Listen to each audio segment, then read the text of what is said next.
আগামী 26শে ফেব্রুয়ারির নির্বাচনে সারা বাংলাদেশে মা এবং বোনদের উৎসাহে স্বতঃস্ফূর্ততায় যখন সুস্পষ্টভাবে দেখা যাচ্ছিল যে বাংলাদেশ জামাত ইসলামীর আগামী নির্বাচনের ফলাফল এই মা বোনেরাই তৈরি করে দিবে, তখন এই জালিম গোষ্ঠী আমাদের মা বোনদের উপর অত্যাচার, নির্যাতন এবং কাজে বাধা প্রদান করা হয়েছে।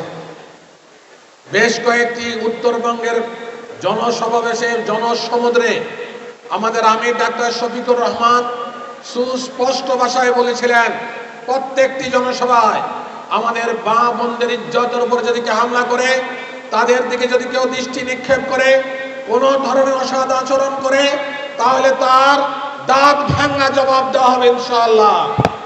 ইতিমধ্যে আমাদের বোনেরাও রুখে দাঁড়ানো শিখেছে।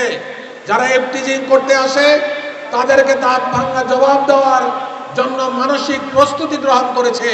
তারই অংশ হিসেবে আজকের এই মিরপুরে আমাদের মা বোনদের এই সমাবেশ। আমরা আশা করব কোনো রক্তচক্ষু, কোনো ভয়ভীতি, কোনো ধরনের হুমকি ধামকি, কোনো ধরনের নির্যাতন আমাদের কাছ থেকে বন্ধ করতে পারবে না ইনশাআল্লাহ। আমরা রাস্তায় নেমেছি, আমরা ভোটার কন্ট্যাক্ট করব, আমরা জনমানুষের কাছে যাব, বোনদের কাছে যাব। আগামীর 12ই ফেব্রুয়ারি নির্বাচনের ফলাফল নিয়ে আমরা ঘরে ফিরব ইনশাআল্লাহ।